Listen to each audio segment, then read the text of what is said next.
This video gives a brief overview of the most important functions of the Windows Store app Track of the Day. Have fun! Let's start with the installation. This has changed compared to version 5. The reason is changed guidelines for the Microsoft Windows Store. The database system included so far must now be downloaded and installed manually. Track of the Day uses an SQL database as an archive system for storing tracks, routes and POIs. During the first start it is checked whether the Microsoft SQL Server is installed. If the SQL Server is missing, a web page will open explaining why this database system is needed and where you can download and install it.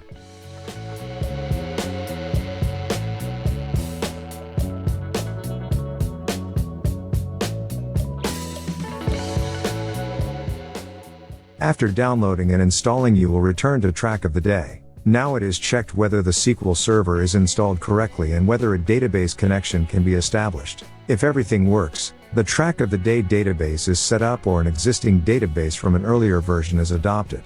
Track of the Day supports a variety of different devices and apps for navigation. In order to be able to make the appropriate presettings, a dialog opens when you start to select the navigation device to be used. Here you can select one or more navigation devices and apps. The new Start page then opens, which summarizes the most important functions. With the two arrows at the top right you can open additional information pages that briefly and succinctly explain some basics. Now we click on the First Steps button.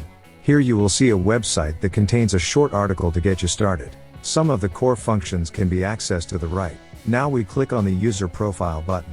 The dialog for the application settings opens, which is divided into sections that can be shown and hidden again using expanders. In the User Profile section we can choose between Beginner, Advanced and Expert. In addition, all kinds of auxiliary functions can be activated or deactivated. In beginner mode, menus are reduced to a few basic functions and buttons that you will get to know later are hidden.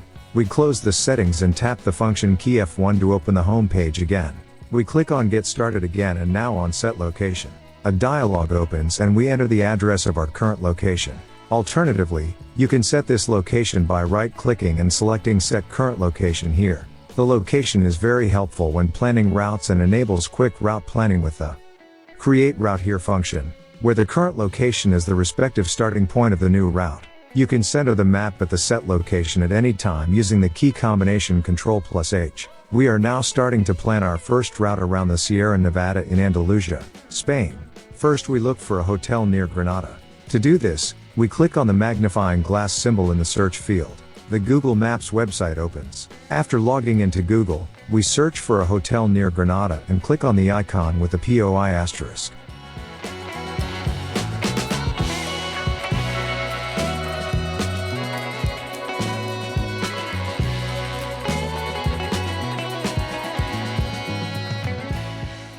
We can now set a name and other properties and save the new POI in the local database.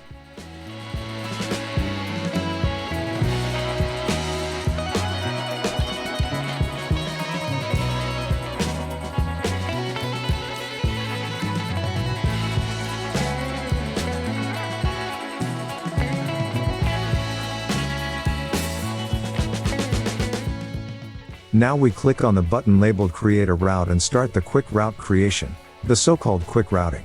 Quick routing is suitable for creating routes in areas that you basically know and that you can quickly find on a map.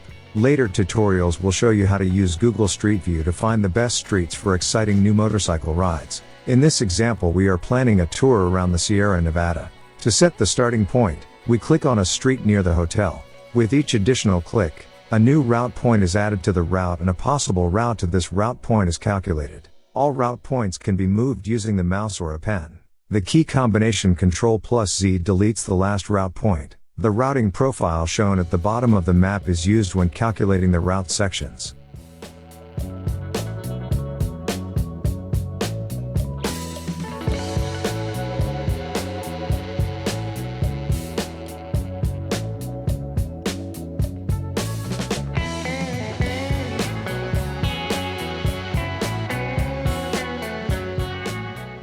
After our little tour is over, we click on the button with the gas pump symbol.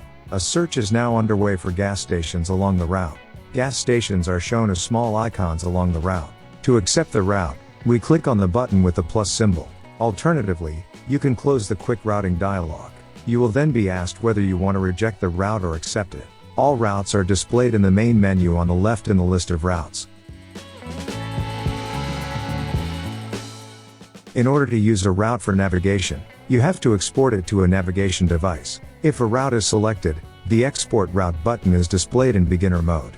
After clicking, the dialog for exporting routes opens. This dialog contains a number of predefined export settings. Depending on the previously selected navigation system, these presets are pre-selected. If you click on the filter symbol to the right of the list of export settings, all available presets are displayed. To change, create or delete presets, click on the button with the pencil symbol. The details of the export settings will be explained in a later video.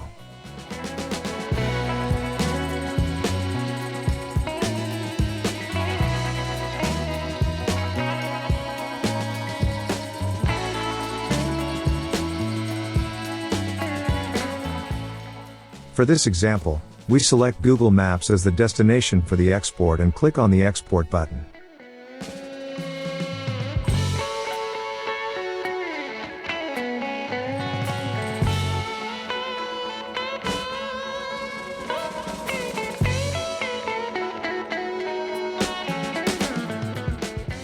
A message will now open stating that the CloudDrive required for this export has not yet been configured. To make this configuration, we stop the export and open the application settings. In the General Settings section, so-called Instant Sharing is activated for Microsoft OneDrive. After closing the settings, we can export the route for Google Maps.